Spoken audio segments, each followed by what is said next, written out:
everybody. Happy Monday, a brand new week filled with all kinds of opportunities and things that are going to happen that will fill us with a sense of awe and wonder. We're going to look at Nehemiah chapter 9, kind of based on the sermon yesterday. And I'd like you to listen to the first two verses again. It's really, really interesting.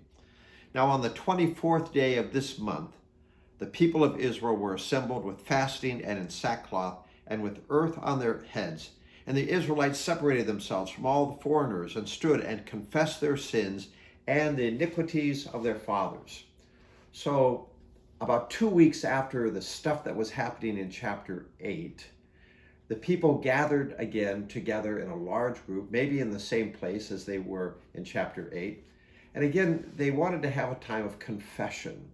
And they were demonstrated their heartfelt sense of sadness, because they wore sackcloth and they put dirt in their hair, and they wanted to make this a thing for sort of like the family of believers. And so it says that they separated all the foreigners who were kind of living among them. They said, okay, we're going to do this together. And it says that they stood again and confessed their sins, their own sins, and then they also confessed the sins of their ancestors. Because I think that they realized that their ancestors for generations, literally, had not been obedient to God's law and had brought many of the calamities that they were experiencing in their time upon themselves because they had disobeyed God.